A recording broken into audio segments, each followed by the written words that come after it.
Muito bem, amados irmãos, queridos amigos, a paz do Senhor. Estamos aqui de retorno, aproveitando aqui a quarentena para nós trazermos uma palavra da parte de Deus, né? Glória a Deus por isso, porque até aqui tem nos ajudado o Senhor. Então, nesta noite, nós estamos alegres para junto compartilharmos da palavra de Deus. E a própria Bíblia nos diz que toda a palavra de Deus ela é pura, é verdadeira, é eficaz, é mais penetrante do que uma espada alguma de dois gumes. Então, a Bíblia ela é recheada, né, da vontade de Deus, né, para a vida do ser humano, né? É muito importante que saibamos, né, que Deus nos ama, né? Deus nos ama. E por ele nos amar, a Paulo escrevendo em uma das suas epístolas, diz que o Senhor não quer que nenhum se perca. Muito bem, meu amigo Wilson Matias, Deus abençoe sua vida, a vida da sua família. Tá certo? Um abraço, meu amigo, né? Um abraço. E sabemos que Deus, ele ama toda a humanidade, sem exceção, sem nenhuma exceção de pessoas, de cor, de posição social, né? Irmã Rogélia Góes, a paz do Senhor, que também está no estado de São Paulo, né? Não sei se no estado propriamente dito ou se na capital, mas a irmã Rogélia reside ali no estado de São Paulo. Deus abençoe a vida da nossa irmã, da sua filha e tantos outros que eles cercam. Deus abençoe. Então, nesta noite, né, não podemos deixar, diante desta oportunidade, de anunciar um evangelho que consegue abrir o nosso entendimento, que consegue levar a nossa vida a Deus, né? Então é valioso nós falarmos do amor de Cristo, até porque é uma ordenança divina, né? Também o meu sobrinho Rony Bergs, né? Deus abençoe sua vida, né? A vida da sua família. Ele que mora em Palmas, se não me falha a memória, Tocantins. Deus abençoe, em nome de Jesus. Né? Então hoje nós iremos, né, falar de uma doutrina que não é tão fácil. Né? Às vezes as pessoas têm uma imensa dificuldade de engoli-la, né? Porque é muito meio que pesarosa. Também aqui vai o meu abraço e a paz do Senhor para o presbítero Antônio Gomes, que reside aqui na cidade de Alto Rodrigues, né? Está trabalhando no estado do Ceará, se não me foge memória, mas porém, segundo os comentários, está de folga e está aqui na belíssima cidade de Alto do Rodrigues. Deus abençoe, presbítero Antônio, nessa sua caminhada, você e sua família, viu? Pessoa que eu tenho consideração, quero muito bem e temos, né, se dado muito bem, né? Mas eu quero falar de um assunto aqui reverente à doutrina bíblica. A Bíblia trata de várias doutrinas e aí é onde as pessoas precisam entender a importância das doutrinas bíblicas. Quando nós falamos de doutrinas bíblicas, o auxílio irmão Edson ali das pendências, Deus abençoe meu santo, meu irmão, meu amigo, Deus abençoe a sua vida, oreis por nós e a vida da sua família, certo? Então, quando a Bíblia fala de doutrinas, preceitos, né, A Bíblia não está se referindo a doutrinas, às doutrinas humanas. Está falando das doutrinas divinas. E quando se refere a doutrinas de Deus, elas não podem ser anuladas por qualquer outro entendimento humano. Né? Não há leis humanas que consiga colocar abaixo as doutrinas divinas. Ora, se o próprio Jesus disse em sua palavra que céus e terra passarão, mas as mesmas não passarão. E quando se fala das palavras de Jesus, está falando de todos os seus ensinamentos, de todas as suas doutrinas, como a doutrina da salvação, né? Que é chamado soteriologia, a doutrina da amartologia, que é a doutrina do pecado, né? Quando Jesus fala sobre a doutrina da eternidade, que ele também fala sobre isso, né? Que se refere do céu, se refere também, infelizmente, que a gente às vezes não quer nem aceitar, mas também do inferno, que é o lugar real, né? Eterno, porém real, né? Isso são doutrinas. E parece até algo meio que estranho, não é? Se nós olhar numa ótica humana, a gente vai entender por que Jesus falou isso. Né? Parece que Jesus ele apregoou mais sobre o inferno do que o céu. Né? A preocupação de Jesus é muito grande concernente à eternidade. E as pessoas, não é? Muitas vezes as pessoas não entendem isso, né? Quando a Bíblia, não é nós que relatamos pelas nossas ideias, né? Mas quando a Bíblia fala sobre este local, muitas vezes nos estremece, muitas vezes nos causa medo, né? Outros até nem gostam de ouvir, mas, né, o que nós entendemos? O que nós entendemos é que a Bíblia ela é a verdade, ela nos ensina qual é a vontade de Deus. Ora, olha o que diz Paulo aos Romanos, no capítulo 12, versículo 1 a seguir. Paulo diz que a igreja, né, ele escrevendo para a igreja de Roma, servindo para nossos dias, evidentemente, ele diz que nós não devemos nos conformar com este mundo, mas se renovasse do nosso entendimento, para que possamos experimentar qual seja a boa, perfeita vontade, né? Ou a vontade perfeita e agradável de Deus. Para que possamos experimentar. Ou seja, saber que Deus é bom, geralmente, né, quem crê que Deus existe sabe que ele é bom, crê que ele é bom. Isso é inquestionável.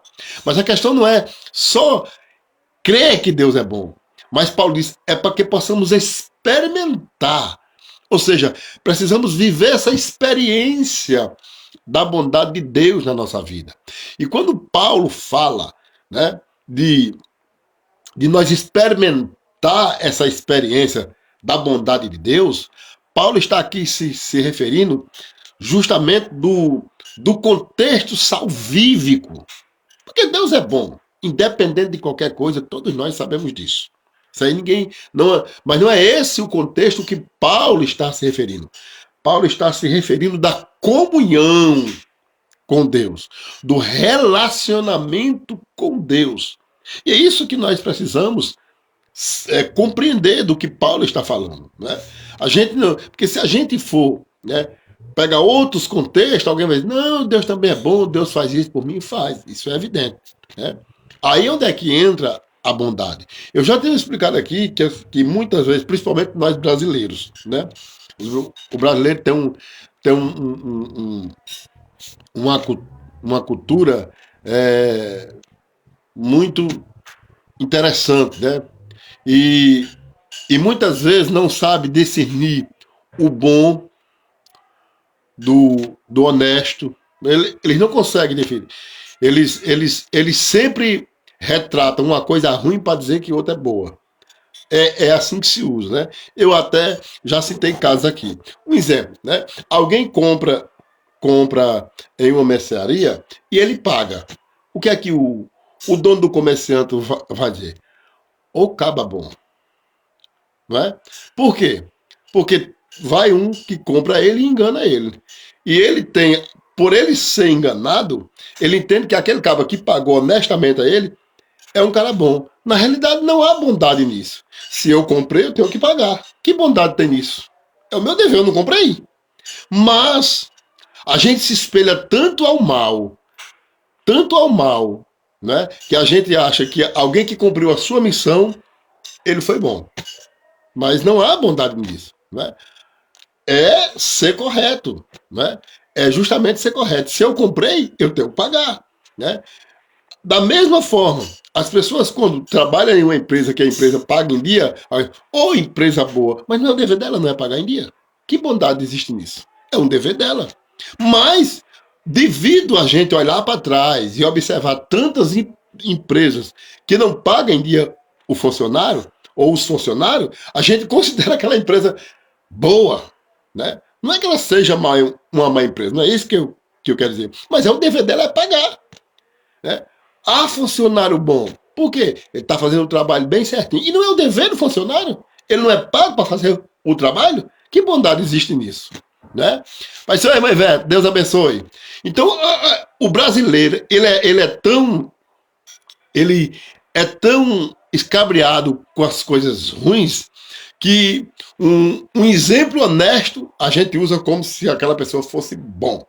Não é? Que na realidade, Jesus disse que só há um que é bom, Deus.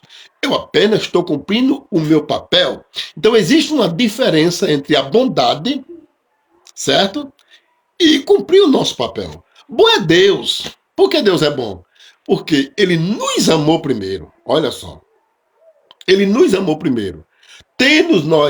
Sendo nós ainda pecadores, disse Paulo, né? Sendo nós ainda pecadores, ele nos amou e se entregou, né, por nós ali na cruz, em Cristo Jesus, o nosso Senhor. Isso é ser bom. Ser bom é ultrapassar o que a justiça. Jesus disse, se nós não exceder a justiça dos fariseus, disse Jesus. Ou seja, a nossa justiça, ela tem que ser além, né? Ou seja, nós não temos que só cumprir o nosso papel, nós temos que procurar realmente, né, a fazer tudo com amor, né? Além da sinceridade, tem que se haver o amor. Então as pessoas precisam compreender isso. E o nosso povo brasileiro, eles não conseguem, né, entender isso. A maioria deles não consegue entender. Confunde cumprir o papel dele com bondade. Cumprir o papel é o dever nosso. Isso não quer dizer que é bondade. Bondade é quando se supera.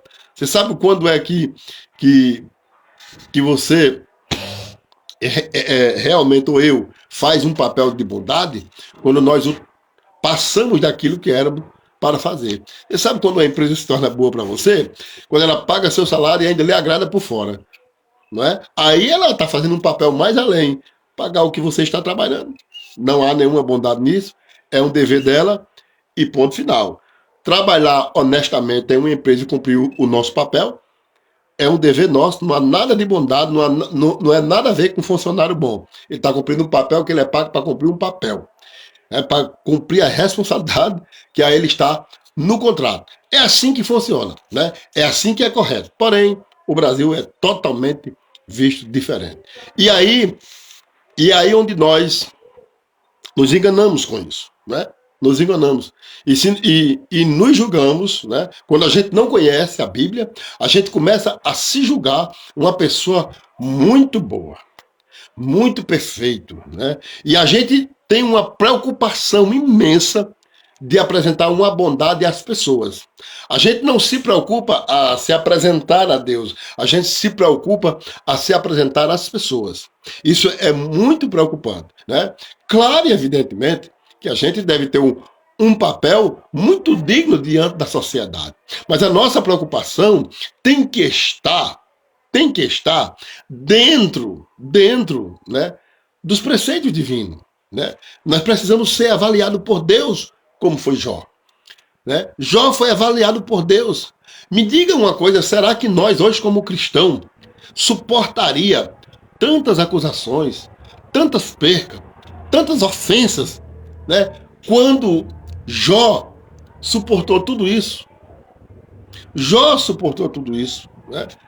Tudo, né? Diante de uma situação tão crítica, Jó foi considerado um homem impuro, ele era culpado por aquilo que ele estava passando. Quer dizer, o cara perde família, o cara perde os bens, a saúde, os companheiros, mulher, perde tudo, né? Subentende-se que o que restou na vida de Jó foi cacos de teia para ele se coçar.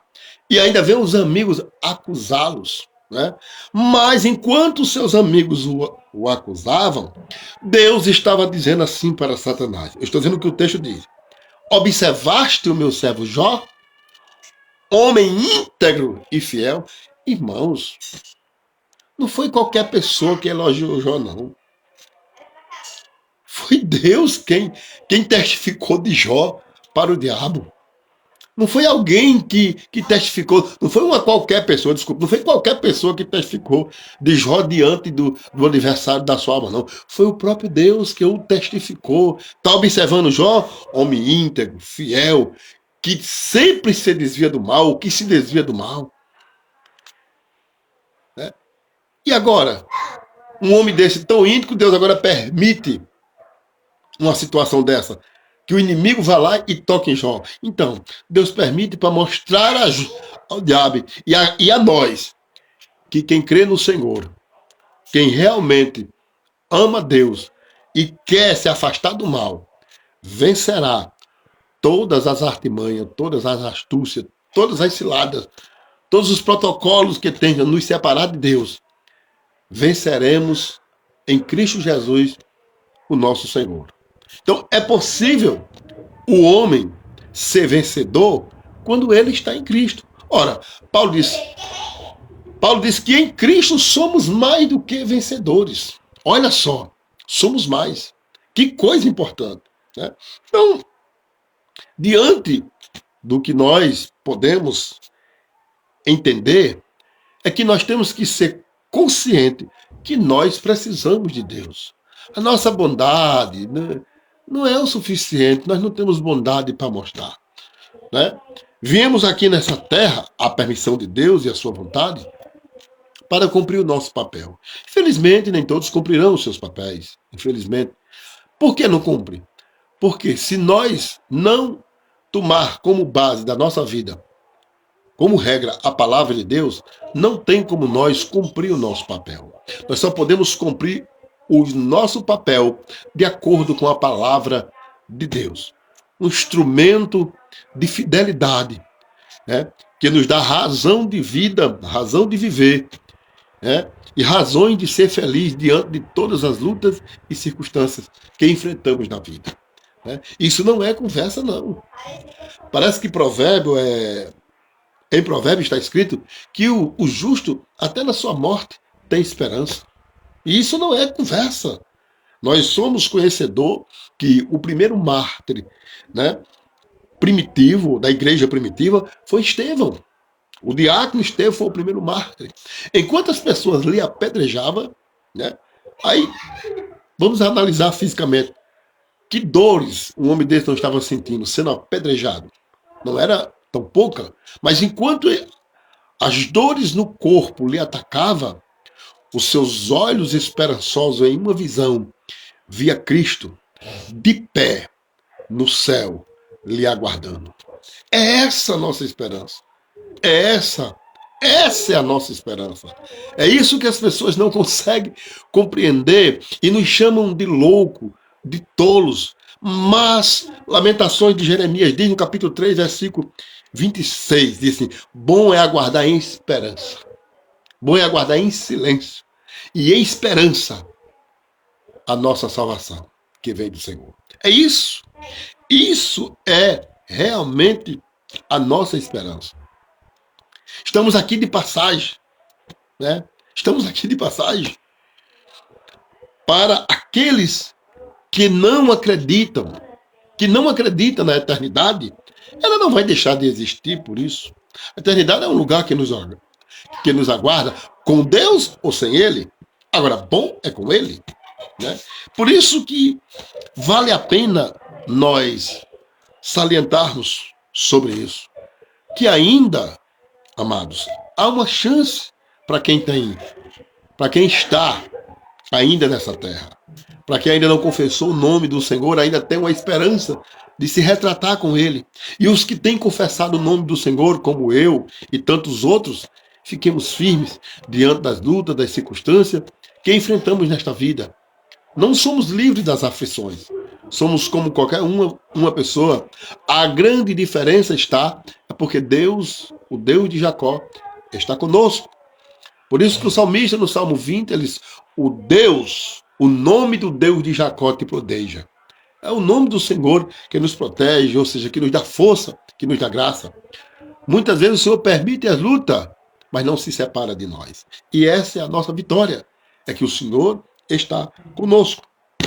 Então, uma introdução aqui um pouco comprida, longa, mas eu quero aqui retratar aqui rapidinho, né, no texto aqui muito interessante de Lucas, capítulo 16. Capítulo 16 de Lucas, né, muito interessante esse texto, que diz assim, e o versículo de número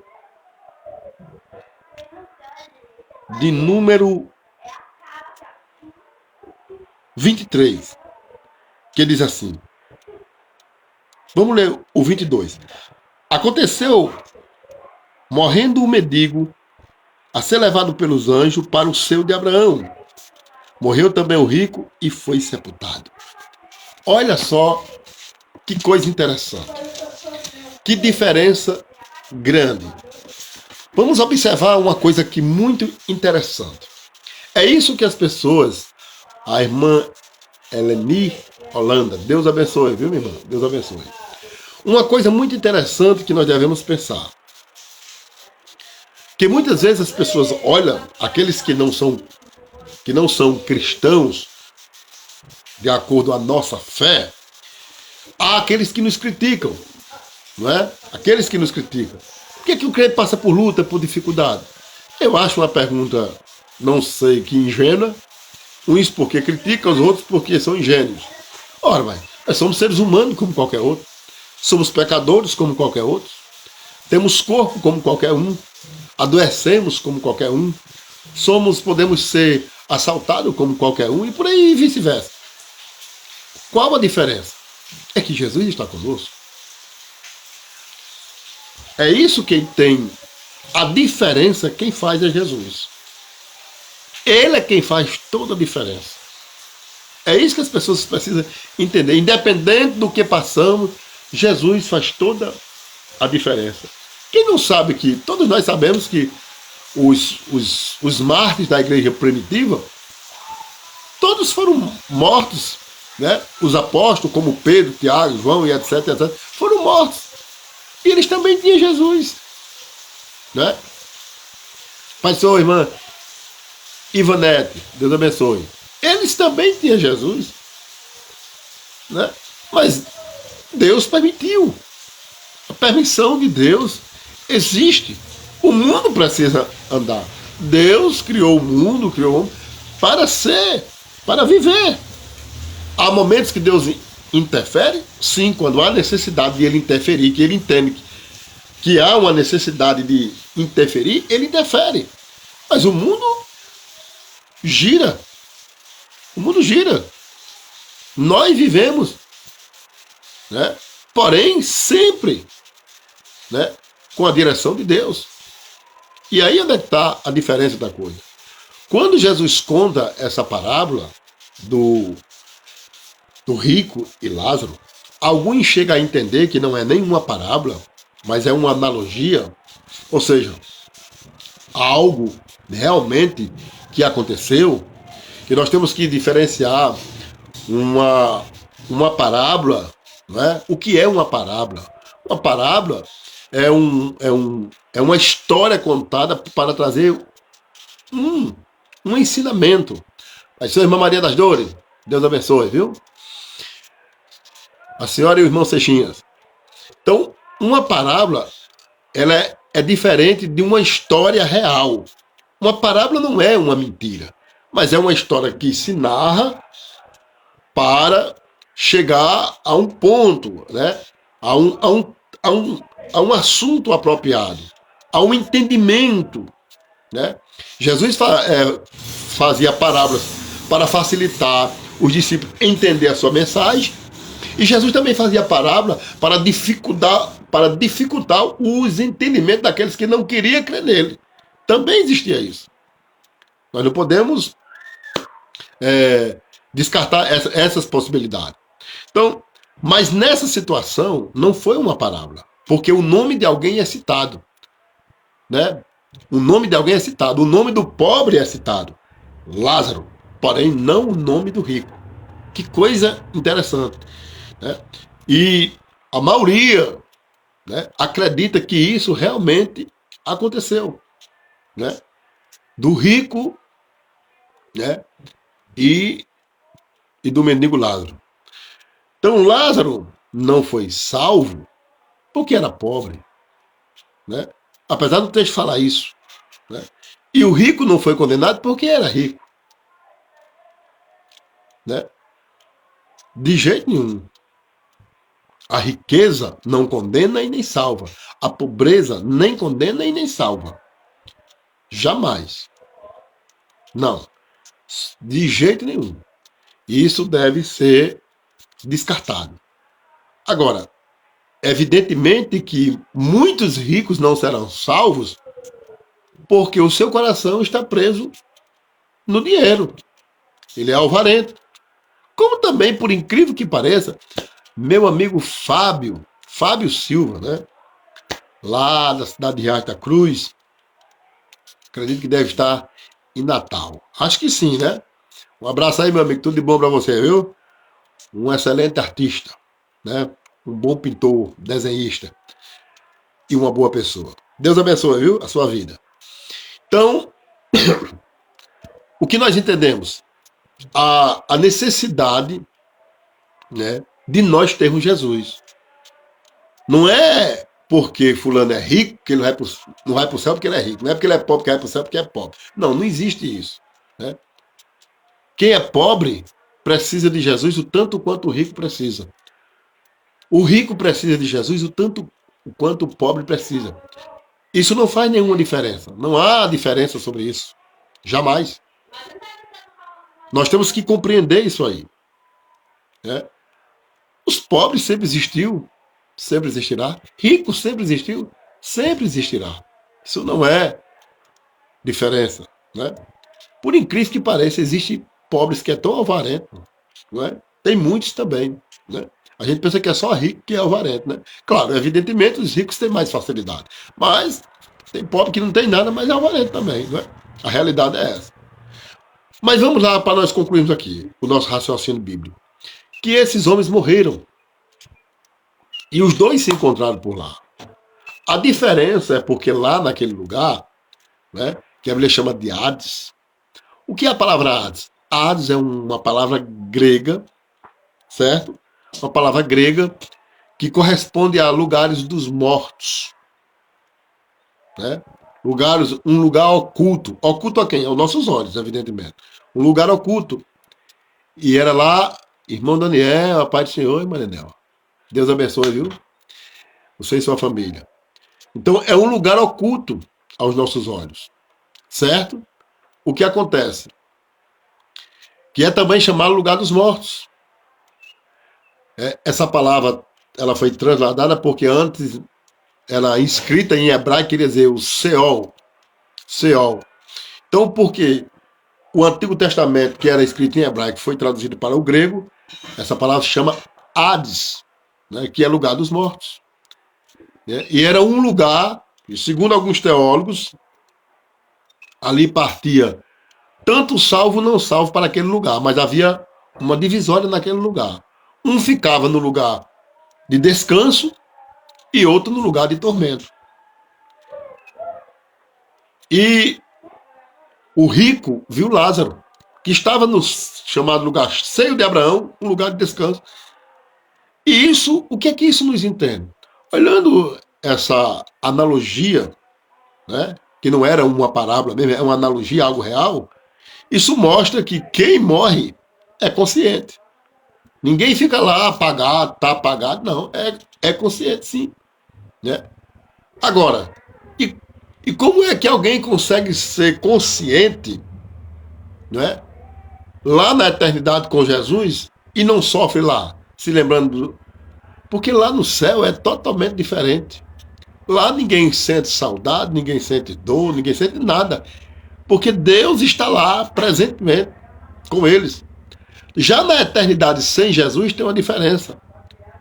Infelizmente, está só, né, solitário, sofrendo e se lembrando da família para que não vá passar para que não passe naquele lugar ou não fique naquele lugar, morra e vá para aquele lugar onde ele está, um lugar de sofrimento, de tormento. Foi isso que o rico disse para Jesus: manda alguém, um dos mortos, que vá lá na casa do meu pai, avise aos meus irmãos que eu tenho 5 para que eles não venham para cá. Jesus, não. Lá tem a palavra, lá tem Elias, desculpa, lá tem Moisés, que representa toda a lei, e os profetas. Lá tem o ensinamento da palavra, eles que o ouçam.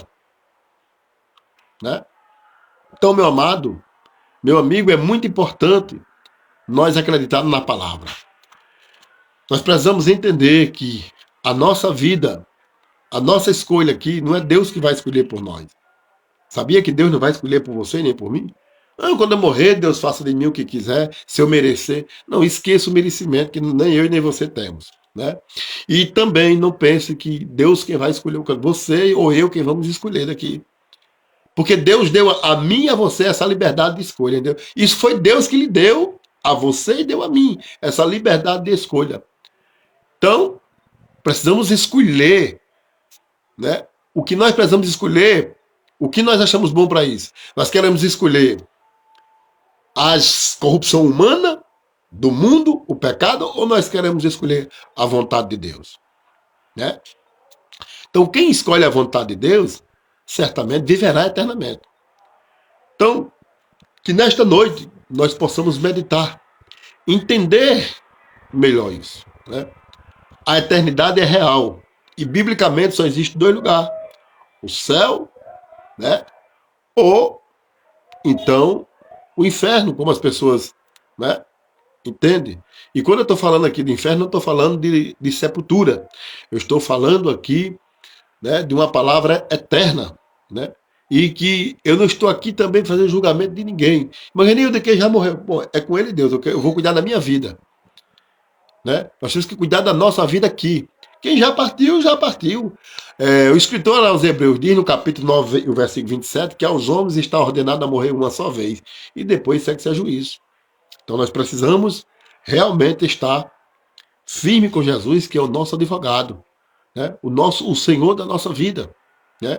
Então, que possamos meditar nisso. Né? Não há ninguém bom. Né? Não há para ser salvo, não. Eu sempre gosto que nós... O que é que nós devemos fazer separação? É bom que se saiba disso. Entre a sociedade, existem pessoas boas. Dentro da sociedade. Falando socialmente, não vamos confundir. Eu não posso comparar, irmãos, uma pessoa trabalhadora, dona da sua casa, com alguém que vive botando revólver na cabeça dos outros e assaltando. Pelo amor de Deus, eu não vou comparar. Eu não sou nem doente. Jamais. Jamais. Agora, quando nós, né, comparamos nós todos diante de Deus, aí nós somos iguais. Somos todos pecadores. Preste atenção. Tanto a pessoa de bem, quanto aqueles que assaltam. Diante de Deus, todos nós somos dependentes do seu amor. Não é porque eu não assalto que isso me justifica diante de Deus. Isso me condena, mas não me justifica. Só Jesus salva. Vamos compreender. Agora, socialmente falando, irmão, pelo amor de Deus, eu não tenho a mente perturbada. Eu não sou perturbado com ideologias humanas, tá certo? Isso aí são tudo ideologias humanas. Né? Eu não sou perturbado com isso. Graças a Deus, eu tenho não sou... Para falar a verdade, eu não tenho muito estudo, mas também não sou tão ignorante. Eu não posso comparar, não posso ver como coitado aqueles que não têm que não tem pena do próximo, que assaltam os pais de família, que matam, que não tem nenhuma pena. Não. Agora, e se eles aceitarem Jesus? Ah, irmão, se eles aceitarem Jesus como Salvador, eles serão perdoados. Os seus nomes serão escritos no livro da vida. Isso sim é a vontade de Deus, né? Agora, por enquanto, eu não posso comparar essas pessoas socialmente com um bom pai de família, com uma boa dona de casa. Eu não posso, eu não sou doente, eu não sou débil mental. Até porque eles me fazem medo, eles me assustam, né? Eles te assustam, ou não? Por que é que você se tranca na sua casa? Por que é que você anda com cuidado na rua? Porque tem alguém assim. É a realidade da coisa, né? Ele nos assusta. Agora, quando eles são transformados, que aceitam Jesus, que são transformados realmente, que creem verdadeiramente em Jesus, meu amado, é uma bênção muito grande de Deus. E que muitas vezes há aqueles que ainda criticam.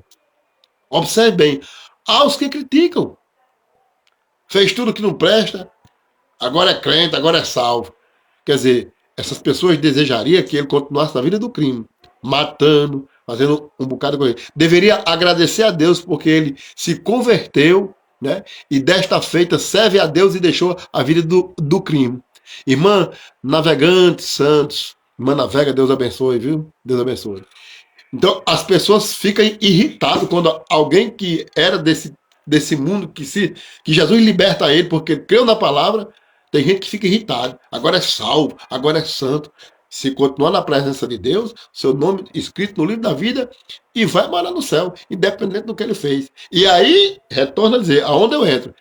Eu sou igual a essa pessoa, diante de Deus, preste atenção, todo ser humano, diante de Deus, todos são iguais, todos são pecadores. A Paulo diz, todos pecaram e destituíram ficaram da glória de Deus. Diante de Deus, todos somos pecadores. Aí é diferente. Mas, socialmente falando, não. Somos diferentes. Somos diferentes. Né? Quem procura viver uma vida mais digna dentro da sociedade tem uma grande diferença, né? Essa é a realidade. Porém, para ser salvo, só através de Jesus. Só o sangue de Jesus é que nos purifica de todo pecado. Há uma coisa interessante que as pessoas precisam entender. Tudo que nós fizermos de bom não salva nós. Mas, menino, você pode se achar o que você for, mas você não consegue chegar no céu sem que Jesus não te lave com o sangue dele. Certo? Como é que Jesus vai lavar, meu menino? Bom, quando você aceita Jesus, o testamento, o Novo Testamento, a nova aliança que você fez, a sua alma já está passada, né? Já está registrada pelo sangue de Jesus. Jesus só morreu uma só vez, é o suficiente para salvar todos quanto queiram. Agora, uma coisa interessante. Se nós vivemos uma vida indigna, procurando a gostar do que é errado, isso nos condena.